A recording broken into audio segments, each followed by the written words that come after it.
Hello and welcome to a brand new episode of the All for One podcast. Happy World Diabetes Day. We've got a very special episode on the way for you today. But before we begin, I want to start with a thank you. Firstly to you for downloading this podcast and for everyone who has ever gave us a starred review or left an actual review with words in, because that's really how the podcast gets out and spreads to a wider audience. So I've got a review here from an Army Clan who says, this is a professionally developed podcast about type 1 diabetes with a panel of people discussing the selected topic.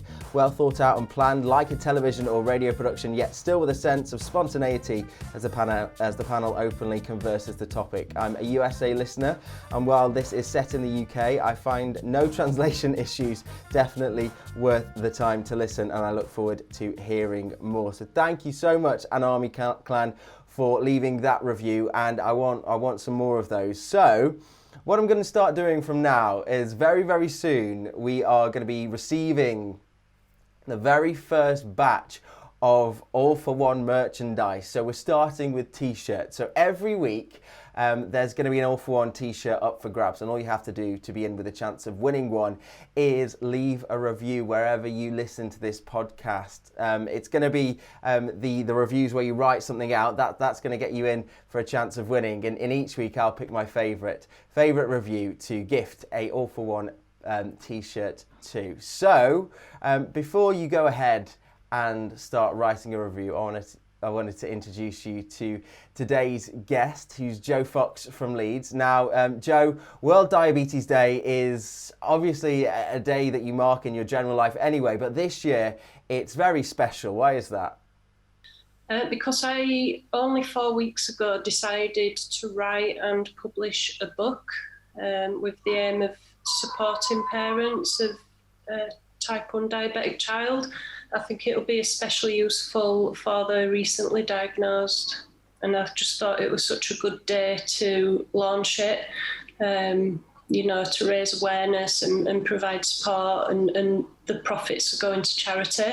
And obviously World Diabetes Day is a good day for charities to market and to get donations.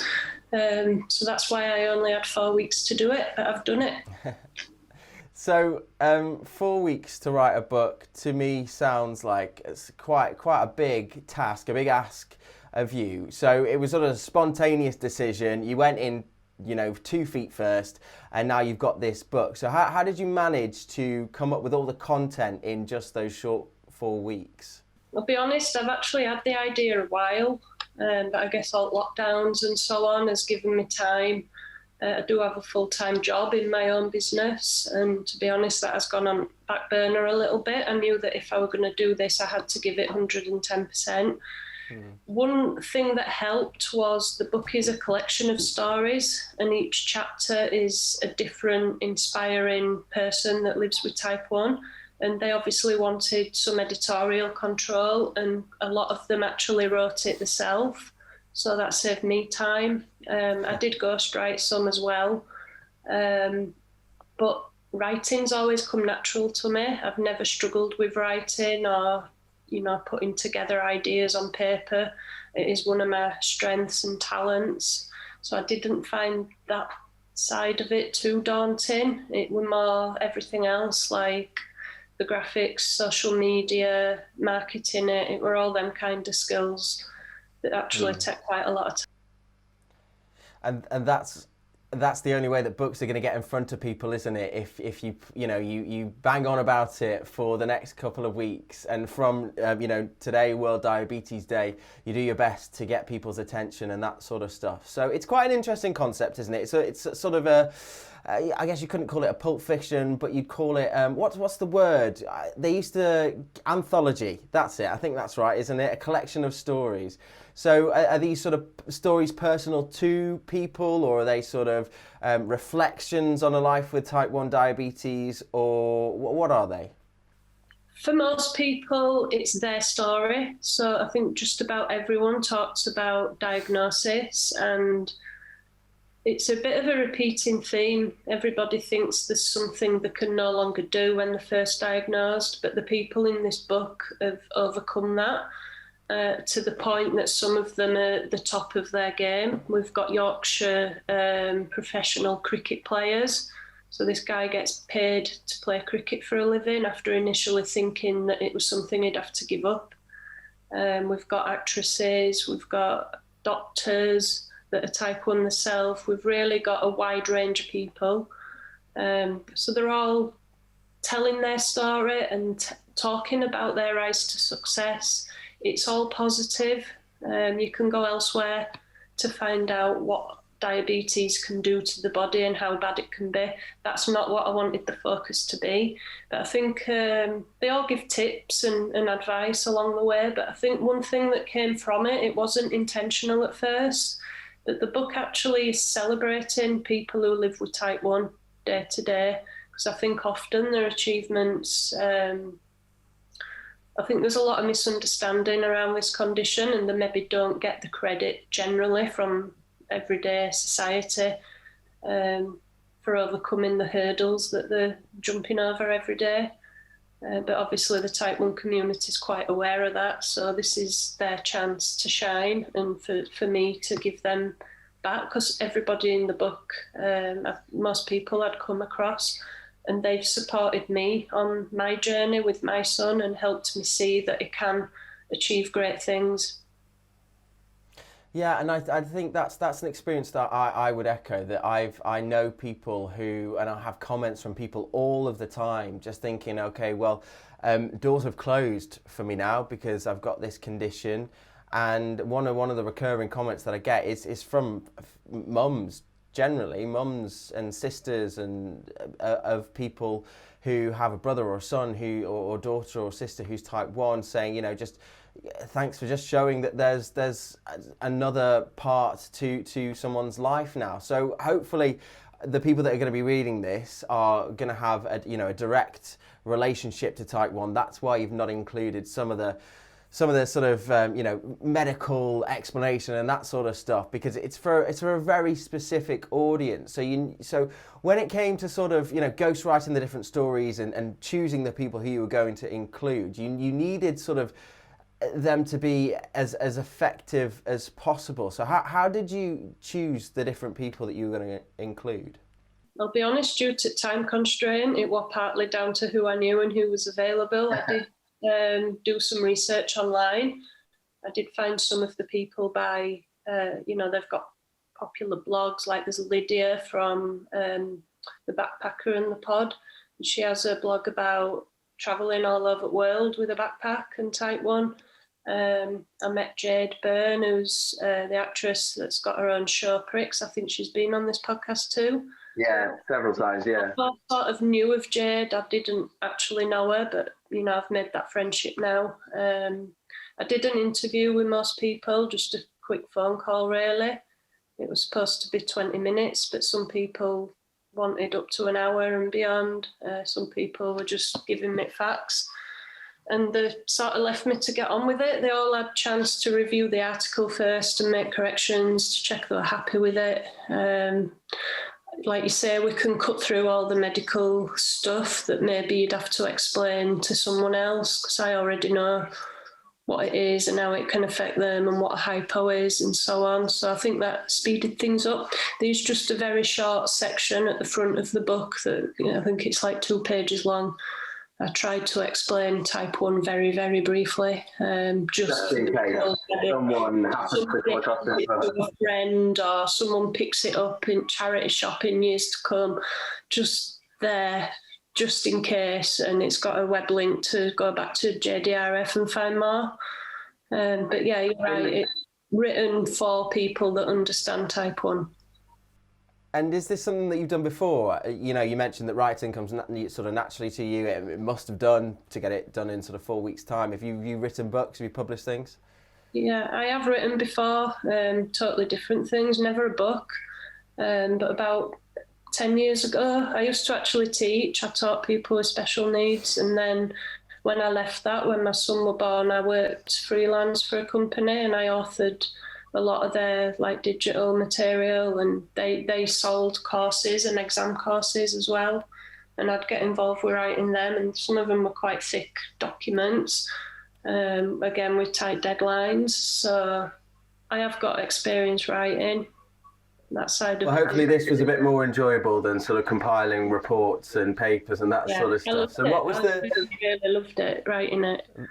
That's great. But what was the sort of most shocking thing? I mean, you mentioned that there's sort of recurring themes. So people overcoming a hurdle, people thinking that, okay, the doors are closed to me, and then finally becoming quite successful in their field. But what were the, and I mean, that's a story that we see play out in a lot of people, especially online, that they're quite forthcoming with their stories of life in type 1. But what were the more surprising things that you came across?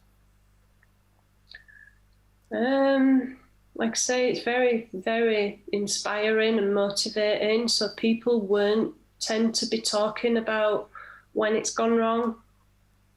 It actually shocked me that a lot of these people said the opposite. Like, I've never ever needed to use glucagon, or I've never had DKA.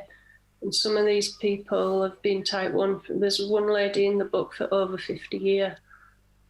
So it actually shocked me that as a parent, my worst nightmare has not happened in all the people I spoke to.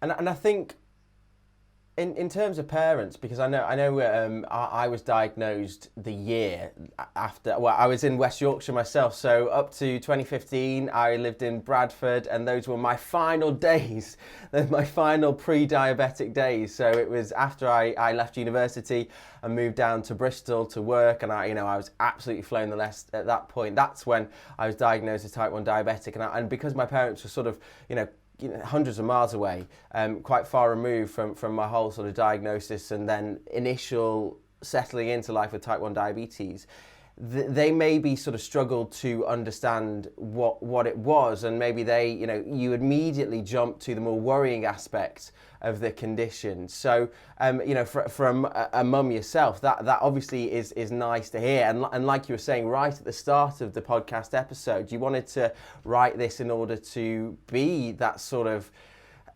support that isn't probably necessarily offered, because you only get to, I don't want to say chill out about type 1 diabetes, but relax into it and sort of take each day as it comes, and sort of don't become a massive worrier if you can sort of see, like what is hopefully displayed in your book, that people are doing quite well in some areas with diabetes. I think, like you say, you were older when you were diagnosed. My son was 6, and I know it can become even a lot earlier than that.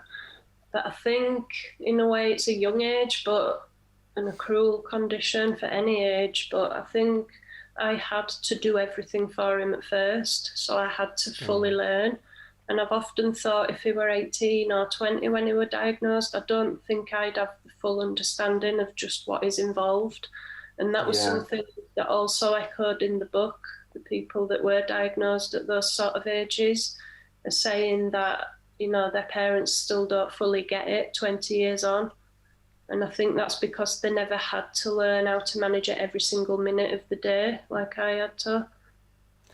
And there's good points and bad points about that. I mean, it's the anxiety. Yeah. Equally, I think I know what my son should be doing. He's 13 and he doesn't want to do it. He's rebelling. But at least I'm aware of how it should be. Whereas if he were 20 and rebelling, to be honest, I wouldn't know. Well, yeah, I mean, that's a massive point, I guess. And it's a personal struggle. Diabetes burnout is a real thing, and I just echo, because I sort of hang around in lots of diabetes Facebook groups, and you often see comments from people who are just at the end. They're just at sort of. They're exhausted. They don't want it anymore. They aren't taking their insulin. They're really at their wits' end, and it's an awful situation. And yes, you as a mum who's been very active in diabetes management will know what to do, and you can sort of be that. You can nag at your son and get him to take his insulin and stuff. But in my scenario, my parents, I'm not sure that they would know what to do. But then that's obviously a massive con, that's a negative. But a pro is that maybe they don't sort of understand it in a way where it becomes so severely worrying? Because I don't know, but from what you've said, I can sort of guess that you sort of have played out some of these really awful scenarios in your head, and you're dreading them should they ever arise.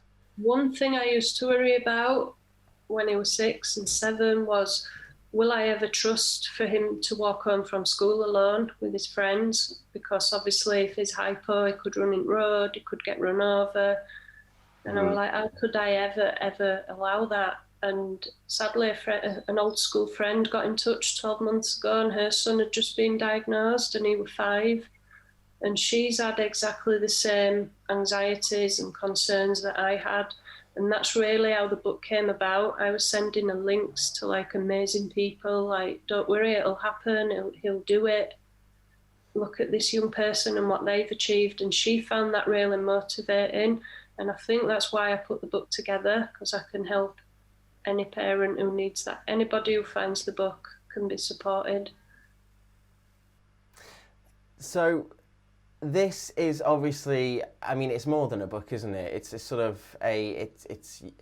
the book is a way of delivering a message, or delivering, some sort of hope or the support, like you were saying, to a parent, to someone newly diagnosed with type 1 diabetes. So do you see sort of more ways that you could sort of apply the same ultimate end goal? It seems like to me that this could just be the starting point. I've set it up like a business in a way. It's got its own bank account, but the book's not got pictures in, and I wanted pictures in, but the cost made it not viable. So I'm directing people to the website to see the pictures. So I'm hoping that the website can become a blog that could earn income. It's all going to charity. I'm thinking we could have, when COVID finally done one, maybe we could have meetups. Maybe we could either set up our own or get involved in conferences. And like, I know JDRF do the discovery days, and we use them to get support and feel less isolated. And some of the people in the book I met at those days. But yeah, maybe we could sort of link with them or do our own version. It really could be just the beginning. But like I say, I'm only 4 weeks in, so it's very early days. But very early days indeed. So all the profits are going to JDRF, and like you're mentioning, you've kept the production costs. Pardon? The Penzi Trust as well. There's two charities. Okay, so tell me about the second charity. DRF, obviously, we're all familiar with the great work that they do. And then the Penzi Trust, the profits are going equally. They're a charity based in Leeds, but they fund insulin for children in the developing world. So I eventually became a trustee. I'll just disclose I am involved with them. On a voluntary basis. They have a no admin policy, so every penny gets through where it's needed to India. And these children, these children can't afford insulin because the families are very, very hardworking, but they're still only earning like £1 a day, and it's £4 a week for insulin. So it's sadly the clinic that we fund was set up when 2 young girls died. One, a dad just stopped giving her insulin because he couldn't afford it, and the other one basically went into a coma because they rationed their insulin to so much. So we finally went 3 years ago. I went to the clinic and met a lot of these young people, but we also provide grants, business startup grants, or school.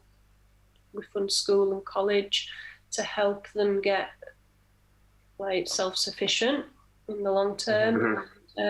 So I went to meet the success stories, really, and that's what I wasn't expecting. I'd heard all the kids won't have shoes on and they live in mud huts, and they do. That was the case. But I also learned that, I met 2 young girls who we'd funded through nursing school, and they actually said, people from my background, I grew up in a mud hut, there's no way I could have afforded to go to nursing school if it weren't for type 1. She saw it as a plus, you know. And 90% of children that we help are female because of the gender. Wow, okay. Yeah, even though it affects equally both genders. And you know, it's never nice to hear those sorts of stories, but you know, especially on World Diabetes Day, although a lot of us, you know, like to celebrate our achievements, like to, you know, take stock and realise what a great situation we are if we live in you know, especially here in England, in the UK, and we're well looked after by the NHS. But you know, you're right, Joe. These stories are. There are brothers and sisters across the world. They're suffering with the same condition, and they're just by luck of birth. They are in a very, very dire situation indeed. So it's not just having the insulin. We met a young boy who had only been diagnosed a few months. He were injecting twice a week. He were basically in bed all the time. He were on the border of DKA, and they thought that they were trying to make this one vial of insulin last forever. And his mum were pleading. She were actually crying to me in Hindi, and we had a translator. And she was saying, we need somewhere to keep the insulin cold because it's 45 degree heat. And we fund fridges. If they've got a house and they've got electric, we'll buy a fridge. But he lived in a mud hut in a village with no electricity. So we provided a Frio bag. It's simple and it's sustainable. And we ended up, we contacted Frio in end, and they sent 200 bags out to clinic. Right. So, and we've since funded another 200. They did us a good rate, but we bought the second lot because they're a small family business as well, you know. But just something like £10 for a little Frio bag can actually completely revolutionise someone's. It's life-saving, isn't it? Because, you know, that vial of insulin, you know, you scrimp and save just to get that, but then if you can't keep it in an agreeable temperature to the insulin, then it's not having any. Exactly.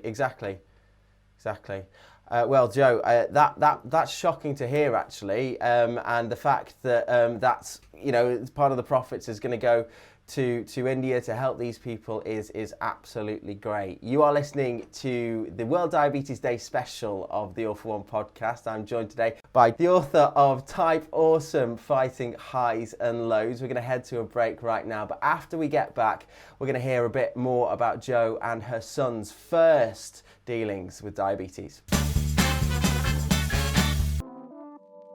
Hey guys, don't forget to check out the latest episode of the T1D News Update, which is on my YouTube channel right now. We're doing a deep dive into the Freestyle Libre. Abbott has announced that the Freestyle Libre 3 has got the CE mark for people in Europe with diabetes. But what is going on with the 2? Why haven't we got that yet? Well, I'll attempt to answer that question for you. And also, if you fancy helping me celebrate my 5th diaversary, then head over to my TikTok at jamie.lowe TV on TikTok and check out all the videos that I'm going to be posting over the next few weeks or so there. Thanks so much for listening to me. Let's get on with the episode.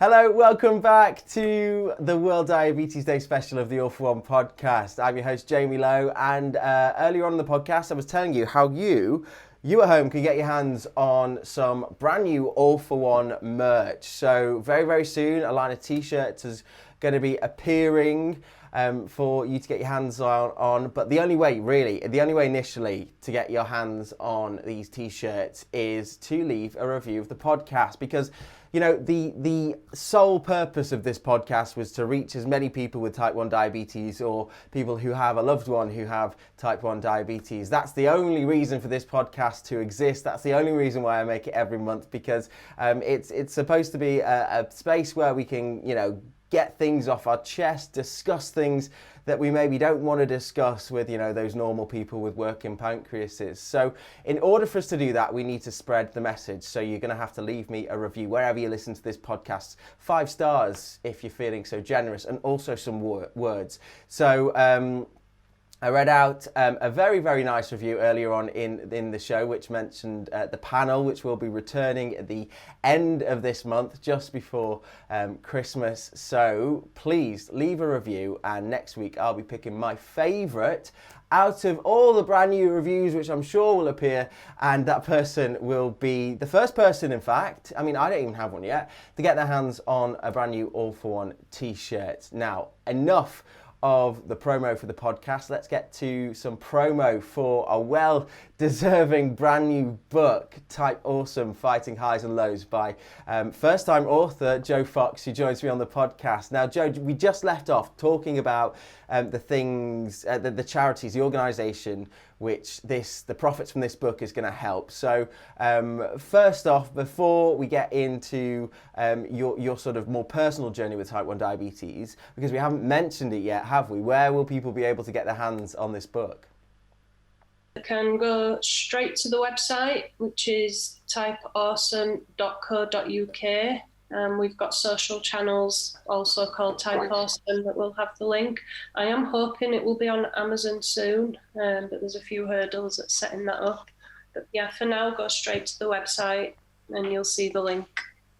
Mm-hmm. And absolutely, and I'd sort of urge people to go to the website first, because Amazon's great and all, but right now in this sort of global pandemic, we need to be going direct to the seller. So I would urge you to go there. If you buy it direct, it's more profit for the charities. Exactly. There you go. So I would urge you to go to the link, which I'm going to include in the podcast notes. So you don't even have to type it in. Just scroll down. After you've finished listening, of course, don't go straight away. So after you finish listening, write a review and then go to Joe's website and get your hands on a book. So Joe, we mentioned it a little bit earlier on in the show, in the first part. We sort of briefly touched on it. Your son was quite young when your family first found out that you were unlucky enough to be coming in contact with type 1 diabetes. Tell me that story. How did it all come about? Yeah, like I say, we're young. He was 6, and it was December, 6th of December 2013 when he got diagnosed at 4 o'clock in the afternoon. For a few weeks before that, it had all the what I now know are classic symptoms, the 4Ts. I'd only really noticed the like excessive thirst and toilet use, and it always started at bedtime. So at first I thought he was playing me up. He never ever likes going to bed. He still doesn't. After a week or so, though, I realised it wasn't right. So I just kept an eye at first, and then I did do the sort of Googling, why is my child got excessive thirst? And type 1 diabetes did come up, and it sounded complicated, and it sounded like something you wasn't actually likely to have. And I learned at that point, the internet, it's like, oh, you go on internet for a diagnosis, then you're a bit of a hypochondriac. But I learned that the internet can also give you a false sense of security, because all the websites were saying it's most likely just a water infection or whatever. It's quite rare in children, blah, blah, blah. But I realised, I kept thinking, these websites are saying he could drop into a coma at any point. So yeah, I finally took it. I totally admit he had 6 or 7 weeks of symptoms before I did out about it. And I think in hindsight now, I can see that I knew, at the back of my mind, I knew. And that was the only time I'd have to be in denial, because I knew once he got diagnosed, there was no option to be in denial. No. And I'd echo that. That exact same thing happened to me. And like the symptoms, when you're sort of going through them, they don't altogether, in hindsight, it's absolutely, that's a diagnosis of type 1 diabetes. But, you can do things to explain them away. I remember, and I literally said it on the podcast last episode, I was in the shower and I was thinking, God, what is all this stuff? And I was thinking, my mate had just been diagnosed recently. And then I thought, could it be type 1 diabetes? And then I was like, and then my brain was like, absolutely not. Of course it isn't. Absolutely not. No, it's not that. And then, a week later I was in hospital. But when you heard the news, when I don't know, the doctor, the consultant, the nurse said that this was likely what it was to be, what was that moment like as a parent? I've never asked a parent what that instance was like. What happened is the day he got diagnosed, he were in school and he'd been getting a rash at night, which I now know from being so dehydrated. And he were in a school assembly because it was Christmas time. They were doing like a little show, and he kept falling asleep. He were literally like his head falling to the side, and I knew then we had to do something about it. And because it were a Friday, I knew he might not have had the weekend. So I took him to GP, and I still played a bit like, oh, he's just got this rash at night. And I showed the doctor a picture on my phone, and he says it's a bit hard if he ain't got it now. And I think he knew I'd gone to ask something else, and I just says, oh, just before I go, he's been like going to the toilet and drinking a lot. Can you like his urine? And he said, yeah. He says, oh, I just want my mind putting at rest. And this doctor, a lovely guy, he's retired now, but he was always a bit jokey, like, oh, you'll be fine, and patting you on the head and making a joke. And that is the only time I saw him being serious. He dipped the urine and his face dropped, and he went, right. There's a lot of sugar in that. And I knew then, I thought, that's it. Something, I felt sick. I felt like pins and needles almost, like adrenaline, so I guess, I don't know. And he asked, did we want to get an ambulance to hospital, or did I want to go in my car? And he was pushing for the ambulance, partly because he didn't actually have high ketones, luckily, as I think we wouldn't have had the choice. But he'd rang the hospital, and we ended up driving up, but I cannot remember driving up there. And once my son told me that that's the only thing he could remember, he says, I only remember you driving up there, Mum, really stressed out. And that's the bit I went on autopilot. And then when we got to the hospital, obviously with children's ward, to pin him down, I think he was shocked, because I'd never voiced concern about the problems. And I think he was shocked. He still had school uniform on, and, you know, he was suddenly in hospital and getting told he had something very serious. And they had to pin him down to do a blood test, and it was horrible. It was really horrible. And I won't say, maybe annoyed is the right word, but all the other kids, except for maybe one, all the other children in hospital had nothing wrong with them. Or they would make a quick recovery, and there was one baby in just because it kept vomiting. And they were just keeping an eye, and then there were like a kid who banged his knee. And I'm like, all these kids are going to get better and recover, or they're not even really poorly in the first place. And my son's going to have this for the rest of his life. I still didn't understand it. I remember telling my son that he couldn't have the chocolate bar anymore, and he burst out crying, and Whispers are my favourite. Whisper is a good chocolate bar, I gotta say. But yeah, it's just, I can't describe it because it's like, it doesn't compare to anything else. But what I've learned since is what came afterwards is a grieving process. And that's like the depression and anxiety that I had for a few years after, which is what caused me to write the book. But that's like grieving. I was grieving for a pancreas, really. Yeah, which he then became, you know. Important the pancreas was. And there I was when it wasn't working properly, grieving for it. And that is just what it was like. I had all the stages of grief, denial, anger. You know, I had all that. But then, you know, you don't have time really to allow yourself to process it properly, because, you know, treatment begins and treatment doesn't end. So I'm very grateful that my mum and dad were in New York having a great time while I was in hospital with DKA, because it didn't really faze me. And I still don't think that I've gone through those stages. I still don't think that I've had time to sort of stop and process.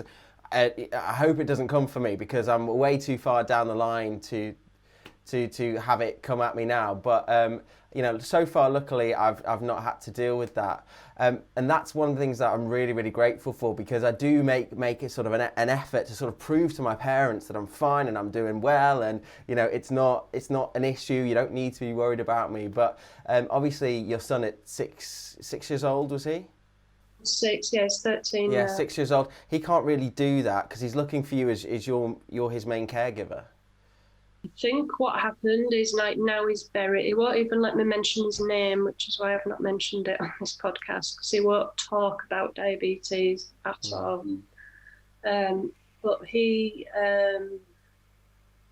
I was in denial before he got diagnosed, like I said, and he just got on with it. When I was with him all the time, I was the one setting the pen up, reminding him, doing everything, because he was so young. I had to. But I think now he's older and he's got more independence, I think he's actually in denial now. And that's why, we've got this rebellious, and it's a tough age anyway, being 13. So to have this as an extra thing that's actually a major thing, I think he's got to that denial stage that I had before he was diagnosed. And sort of how to deal with that, because obviously there's a very sort of, you could go hardball or you could try a soft approach. If diabetes isn't controlled, you face quite serious complications, but then there's also a massive mental toll which has to be managed with care, really, so you don't sort of develop really unhealthy habits going forward. How are you approaching it? We've tried both ways. We've tried the sort of care and we've tried the it's time to test approach. And what we're trying at the moment is we've had a good chat with him a couple of times recently, and he wants more control. So we're doing where we don't remind him. Maybe we get a subtle reminder, like how many carbs are in dinner. And that's his way, but we're trying to, at his request, not go on at him. And at first it was working, doing a bit more testing and doing insulin, but I think he's still struggling at the end of the day. We've gone through the diabetes team, he's seen psychologists with no success. He's refusing to go to clinic, even though clinic's online.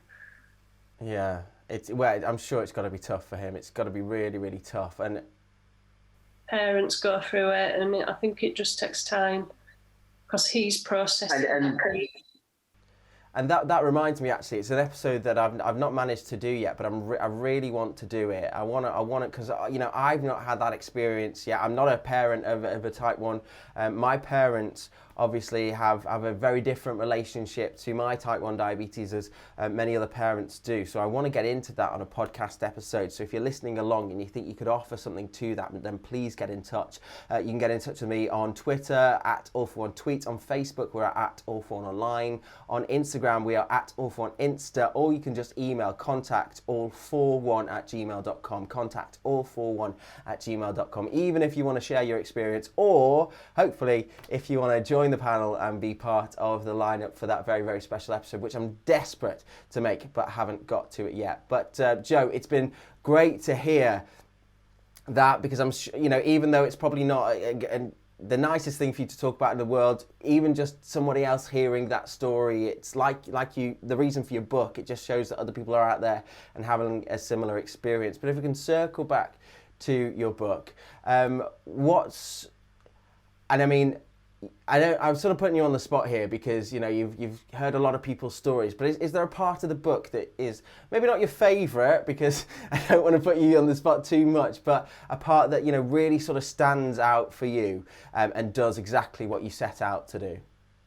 Yeah, I think the book, I really hope people like it, because I really enjoyed writing it, and it was quite cathartic for me. Even though I knew most of people, it still really ignited something in me.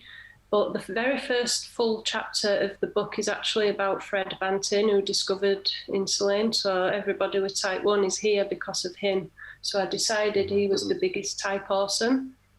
And I did a lot of research on him, and you will learn an awful lot more about the man, even if you think you know him and you know him well. We all know he was a war hero as well. But there's a lot of other things he discovered and a lot of other work that he did that people don't know about.